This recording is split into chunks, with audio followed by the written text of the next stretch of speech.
More than 2 months after her husband was murdered, along with 31 other journalists covering an election-related event in Maguindanao in southern Philippines, Myrna continues to grieve for Alejandro Bong Reblando. May mga problema na ako na lang, kahirap masyado tanggapin. Sabi ko, kung ito man ang binigay mo, Lord, tanggapin ko, pero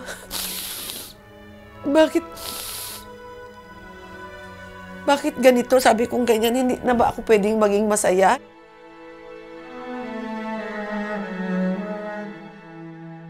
Myrna has not come to terms with the sudden demise of Bong.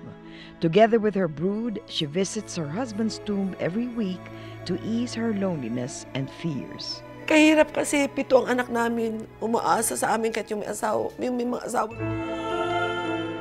A print and radio reporter for 25 years, 50-year-old Bong was the most senior journalist who joined the convoy of more than 50 people to file the certificate of candidacy for governor of Buluan Vice Mayor Esmael Mangundadatu, a powerful politician and fierce rival of the ruling Ampatuan clan. More than 100 armed men, led by the son of the governor of Maguindanao, waylaid the group along the highway and brought them to a hill in Ampatuan town where they were executed. It was the single deadliest event for journalists in history. Myrna recalls trying to dissuade Bong from going to Maguindanao, suggesting that her husband just attend the press conference after the filing of the certificate of candidacy. Related dyan sa election, sabi ko, lugar kasi yan ng mga Muslim. Kami kasi dito, pag taga Mindanao ka, pag sinabing election plus Muslim, medyo kailangan kabahan ka. Pero sabi niya kasi, trabaho kasi namin yan, kasi malaking istorya yan. Sabi niya, Ampatuan at saka Mangundadato. A Muslim-dominated area under the control of the Ampatuan clan, Maguindanao is a known hotspot where elections are marred by violence and rampant cheating. Governor Andal Ampatuan Sr. boasted that the last election was peaceful because he and his candidates ran unopposed. His son, Andal Jr., plans to take his place and run unopposed in the forthcoming May polls. Bong assured Myrna that the coverage is not dangerous and that the event will be covered by many journalists from as far as Manila, which is more than 1,200 kilometers from Maguindanao. Susubukan daw niya na maghingi ng escort nila doon.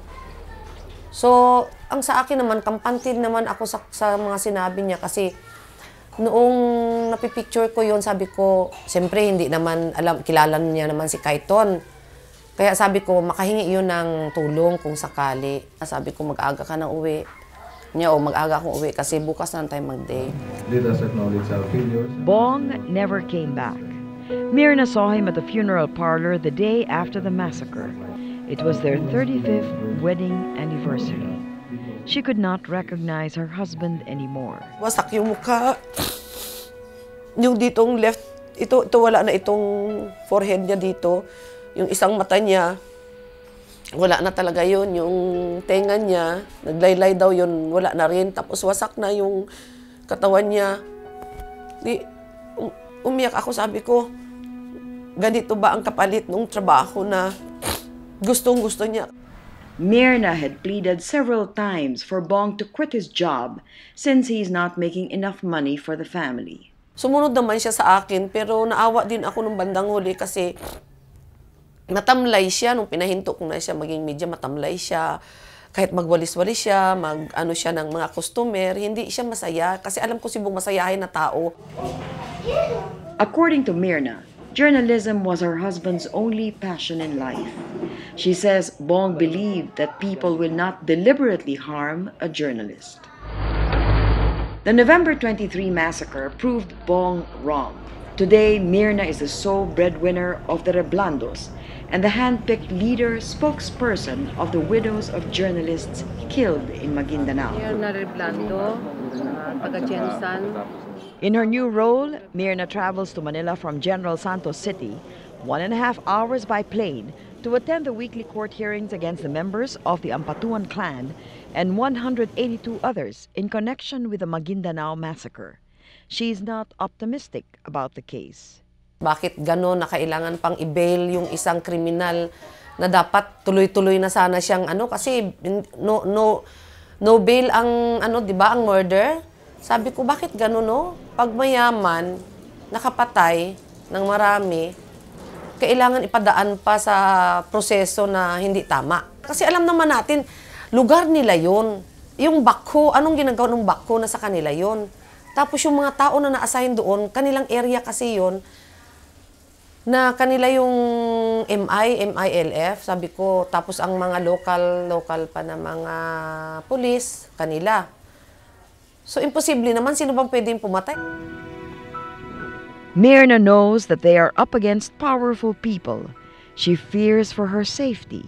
But this takes the backseat to the only thing that is so important to her at the moment. Wala akong maikuan sa isip ko kung anong future kasi. Siya lang ang lahat-lahat sa akin. Yung mahal na mahal ko talaga siya. Hindi ko maisip kung ano ang mangyari sa akin. Ang sa akin na matapos lang namin itong mabigyan lang ng katarungan, yun lang ang hinihingi ko.